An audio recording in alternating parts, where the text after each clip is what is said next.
Dear student, today we are going to start optics. As you all know, optics is the most basic and important concept regarding IIT JEE as well as 12th also.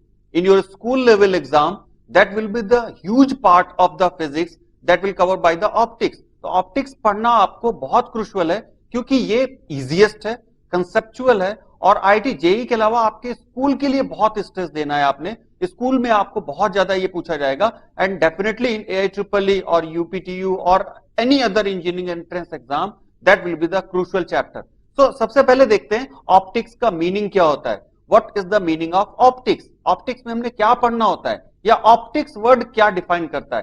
सो सबसे पहले देखते हैं optics का meaning क्या होगा.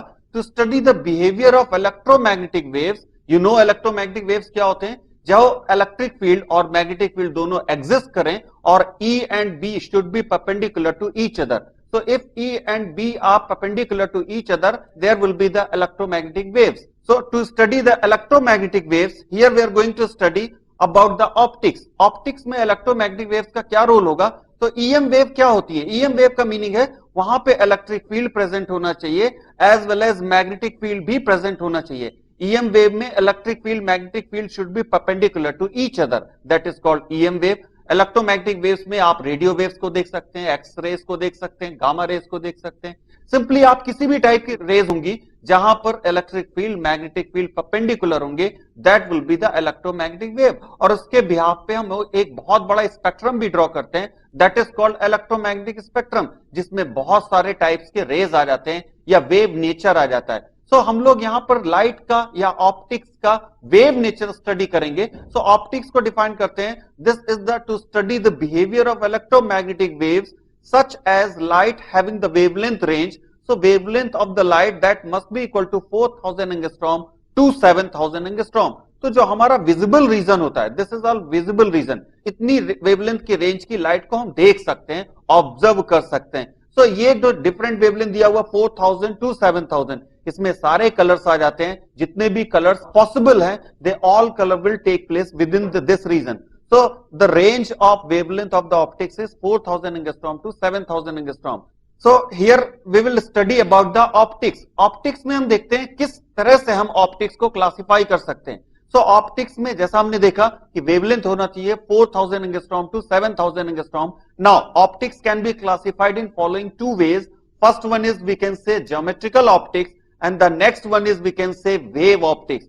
So geometrical optics और wave optics में basic difference क्या है. हम लोग सबसे पहले geometrical optics देखेंगे और IIT JEE में geometrical optics और wave optics almost equivalent आते हैं. equivalent stress दिया जाता है दोनों पे मार्क्स के बिहाफ पे, but geometrical optics एक lengthy unit है as compared to wave optics. wave optics बहुत short में हो जाता है. अब दोनों में डिफरेंस क्या होता है, कैसे हम उनको डिफरेंशिएट करेंगे, that we are going to study geometrical optics और वेव ऑप्टिक्स. ज्योमेट्रिकल ऑप्टिक्स में जो वेवलेंथ ऑफ लाइट है, as we know 4000 angstrom to 7000 angstrom, that much be, that means जो साइज ऑफ डिवाइसेस है वो बहुत ग्रेटर होना चाहिए. इसमें आप मिरर को यूज करते हैं और मिरर हमने देखा था जो लाइट का वेवलेंथ होता है 4000 एंगस्ट्रॉम, बहुत छोटा यूनिट होता है. This is the very small unit. इतने साइज का मिरर पॉसिबल नहीं है. सिंपली लेंसेज देखते हैं जो ज्योमेट्रिकल ऑप्टिक्स में यूज होते हैं, इनका साइज हम देखें इन सारों का, तो ये वेवलेंथ जो लाइट का वेवलेंथ है उसके कंपेयर में बहुत ज्यादा होते हैं.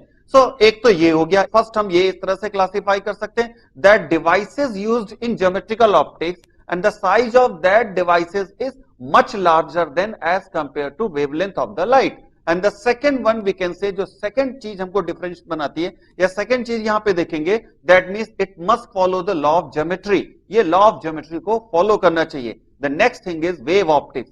वेव ऑप्टिक्स में जो लाइट का वेवलेंथ है that is almost equivalent to size of the devices. इसका मीनिंग है इसमें जो हम डिवाइसेस यूज करेंगे, not exactly we can say devices. For example slits देखते हैं, तो स्लिट्स का जो साइज होता है that is almost equivalent to the wavelength of the light. Light के वेवलेंथ के लगभग इक्वल होता है या बहुत माइन्यूट डिफरेंस होता है, थोड़ा डिफरेंस होता है. एंड सिंपली इंटरफेरेंस, जब इंटरफेरेंस पैटर्न अकर करता है कहीं पर, वहां पर भी हम देखते हैं जो वेवलेंथ है लाइट का that is equivalent to the slits और जो भी उसमें हम डायमेंशंस यूज कर रहे हैं.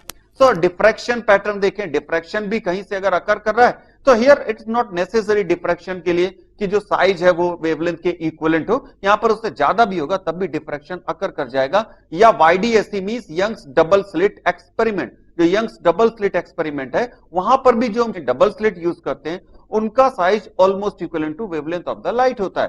सो अब हम देखते हैं फर्दर ज्योमेट्रिकल ऑप्टिक्स को हम कैसे क्लासिफाई कर सकते हैं। सो यहां पर हम पहले ज्योमेट्रिकल ऑप्टिक्स से स्टार्ट करेंगे। So now we are going to start geometrical optics. इसको हम क्लासिफाई करेंगे फर्दर।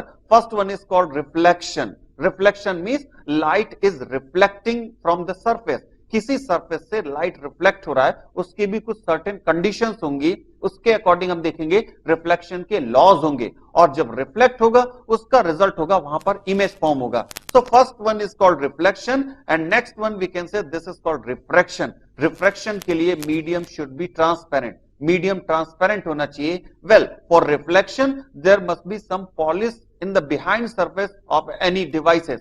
सो रिफ्लेक्शन में देखिए क्या होता है, बाय द प्लेन सरफेस। जब प्लेन सरफेस से हम रिफ्लेक्शन देखेंगे तो प्लेन सरफेसेस से रिफ्लेक्शन में आता है mirrors. To study the mirrors, that means plane mirror जो आप घर में डेली यूज करते हैं, that is called simply mirror. And spherical surface, spherical surface आप अपने व्हीकल में यूज करते हैं।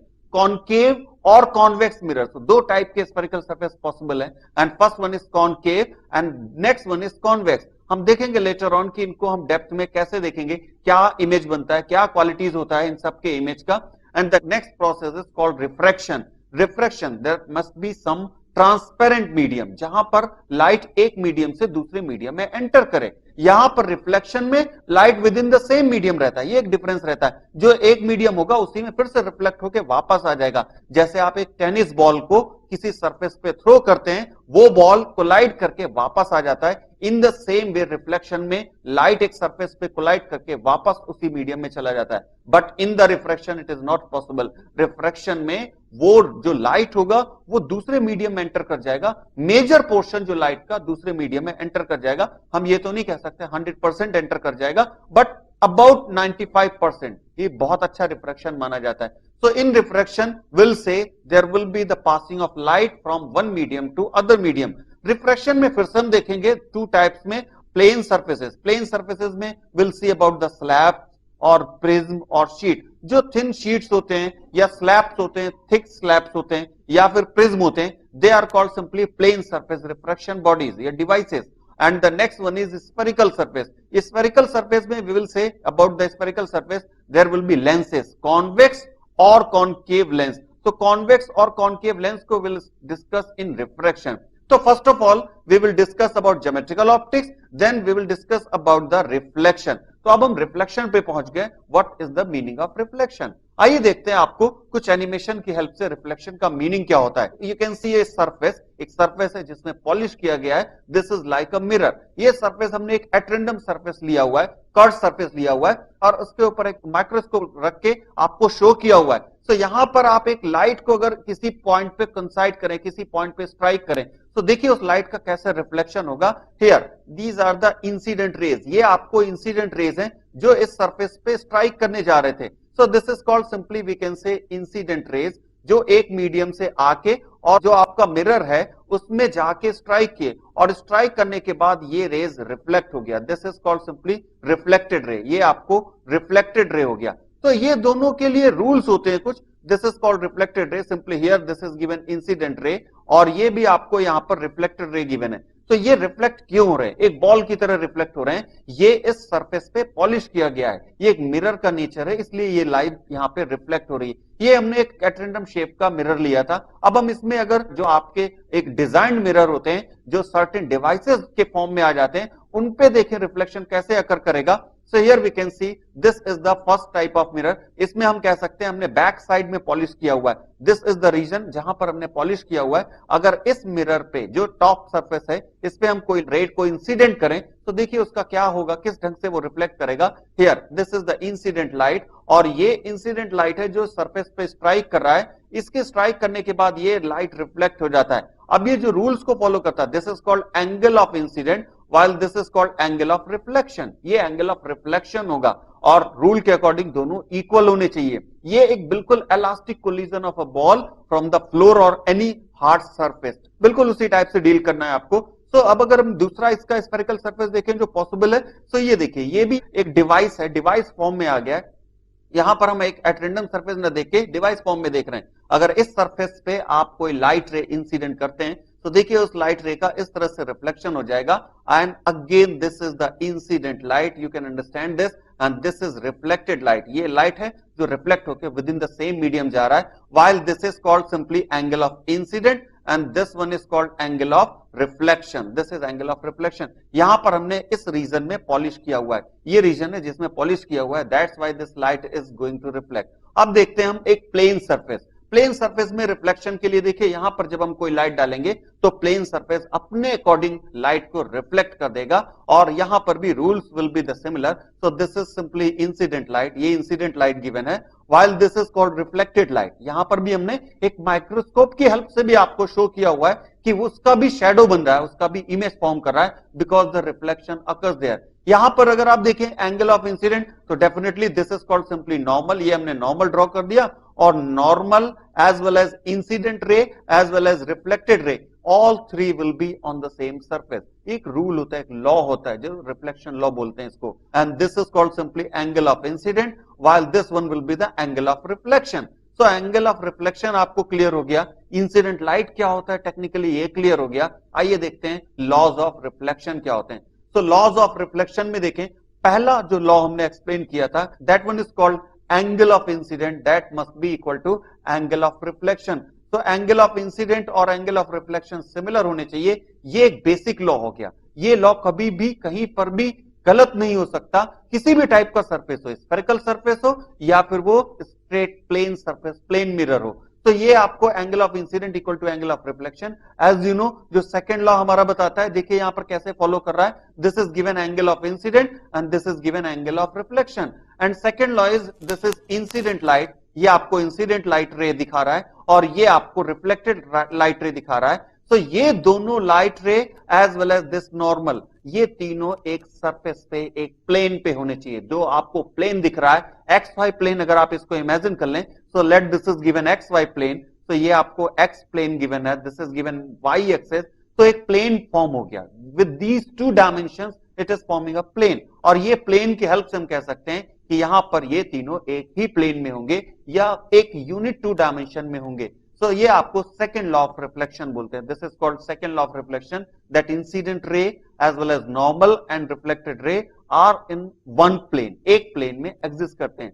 आइए अब हम देखते हैं कि इमेज फॉर्मेशन कैसे होता है in the plane mirror, plane mirror में इमेज फॉर्मेशन कैसे एग्जिस्ट करेगा। तो आपको यहाँ पे एक प्लेन मिरर दिख रहा है और इस प्लेन मिरर में आप देख सकते हैं ये आपको एक ऑब्जेक्ट रखा हुआ है, इस ऑब्जेक्ट का इमेज यहां पर फॉर्म हो रहा है। अब ये नेचर होता है, प्लेन मिरर का नेचर है कुछ, उसके अकॉर्डिंग ही वो हमेशा इमेज को फॉर्म करेगा। तो ये आप एक प्रैक्टिकल एक्सपीरियंस यहां पे देख सकते हैं कि ये बॉल इस इमेज के सामने किसी गैप पे रखा हुआ है और ये उसका इमेज फॉर्म कर रहा है। ये मिरर यहां से ये गैप गिवन है और इसने उसी के इक्वल डिस्टेंस पे यहां पर जाके उसका इमेज फॉर्म कर दिया। तो ये कह सकते हैं पॉइंट ऑब्जेक्ट, एक छोटा सा ऑब्जेक्ट लिया, उसका इमेज फॉर्मेशन देख रहे हैं और क्योंकि ये इमेज बैक साइड में बन रहा है इसलिए हम ये कह सकते हैं कि प्लेन मिरर जब भी इमेज फॉर्म करेगा that image that must be equal to always virtual, ये इमेज हमेशा वर्चुअल होगा क्योंकि किसी भी जहां पर रिफ्लेक्शन अकर करता है ऑब्जेक्ट, आप देखिए ये ऑब्जेक्ट दिया हुआ है और यहां पर ये इमेज फॉर्म हो रहा है, तो ऑब्जेक्ट और इमेज के बीच में अगर डिवाइस आ जाता है, हमारा प्लेन मिरर ऑब्जेक्ट और इमेज के बीच में आ रहा है, इसीलिए हम कह रहे हैं दिस इज वर्चुअल, ये वर्चुअल बन रहा है। अब वर्चुअल के अलावा जो सेम साइज का भी बनाता है, जितना बड़ा आप ऑब्जेक्ट रखेंगे उतना बड़ा ही इमेज भी बनाएगा। So we can say here same size, in general जो इमेज का साइज होगा that will be simply same size. तो दूसरा प्रॉपर्टी आ गया जो प्लेन मिरर इमेज फॉर्म करेगा that must be same size, same size के अलावा सेम डिस्टेंस पर भी बनाता है, so that will be same distance also. जो मिरर से ऑब्जेक्ट का गैप दिया हुआ है, जैसे आप इस गैप को अगर हम x ले लें, so this must be also x, ये भी हमेशा x पे होना चाहिए। ये प्लेन मिरर का कैरेक्टर हो गया, plane mirror with in these character ही इमेज फॉर्म कर सकता है, ये ऑब्जर्वेशन से आते हैं। अब इसका अगर हम रे डायग्राम देखें कि आखिर ये इमेज बन रहा है, इसमें कौन सी रेज है, कैसे पार्टिसिपेट कर रहे हैं, तो रे डायग्राम में देखिए आपको पॉइंट ऑब्जेक्ट का, ये आपको एक प्लेन मिरर शो हो रहा है, एक पॉइंट ऑब्जेक्ट रखा हुआ है, इससे रेज आएंगी और ये एक वर्चुअल इमेज सेम साइज का सेम डिस्टेंस पे फॉर्म करेगा। किस टाइप से, देखिए ये रेज आती हैं, ये आपको एक इंसिडेंट रे गिवन है, इस रे ने यहां पर इस सरफेस से स्ट्राइक करके रिफ्लेक्शन लिया, ये रिफ्लेक्शन हो गया, simply this is also incident ray and this is called also reflected ray, और ये रेस को हमने बैक साइड में ज्वाइन कर दिया, हियर द इमेज फॉर्म, यहां पर इमेज फॉर्म हो गया। और अगर आप इसको एम पॉइंट एज्यूम कर लें जहां पे मिरर रखा हुआ है, तो हम ये कह सकते हैं O M and that must be equal to M I, क्योंकि सेम गैप पे जाके इमेज को फॉर्म करेगा। तो सेम साइज का भी बना रहा है, आप देख सकते हैं जो साइज आपका पॉइंट ऑब्जेक्ट ओ का है वही उसके इमेज का भी साइज आ रहा है। So this is the exact virtual image, same size, same gap, same distance.